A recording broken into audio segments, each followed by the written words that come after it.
get us raped. And what we didn't learn was that we were not to blame for the rape, right? So I started writing about that and speaking out against violence against women fairly young, because I was just outraged at an early age at just seeing all of my friends and relatives being victimized and seeing the support that they did not get. So I have a couple of poems I'm going to read. The first one is called "We Are the Women."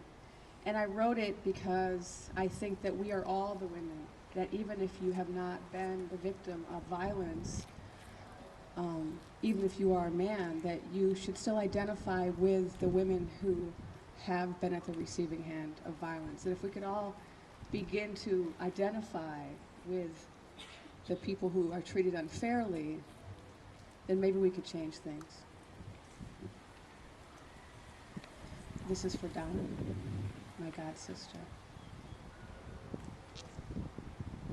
We are the women we do not want our daughters to become: stalwart, steadfast, survivors, women we never intended to be, those who have overcome.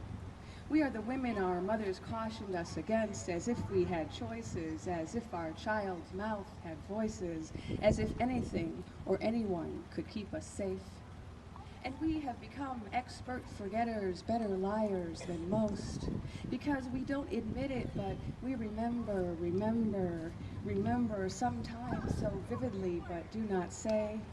Afraid, ashamed of the strength the past has to grab a hold, to wreck us, even as adults, years later, so many resolutions later. Yes, we remember, try as we might to forget the blurred and blunted days and nights, or a singular time being held harshly in the dark, made to keep secrets, so many secrets, forced to live secret lives. As children, we became living shrouds, tortured by our entrapment, threatened into silence, ugly, little numerous, little silences.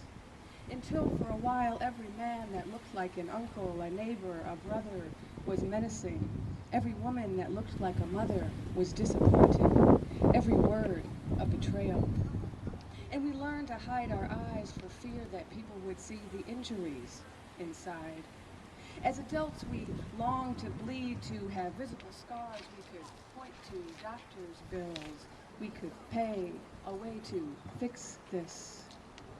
Seeking, even at the risk of speaking, it feels so dangerous still to speak of such things. The silence is suffocating, but the talking terrifies us more.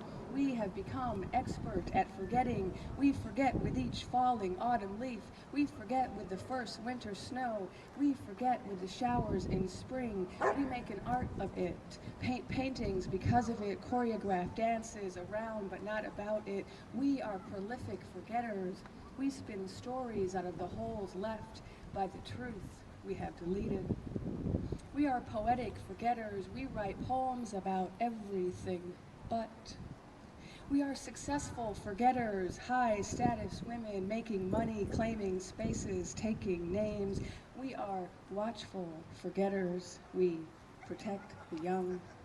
We have a marvelous capacity to laugh. We have to. What else could we do when we are the women we never intended to become, with survival stories we never imagined would be our own?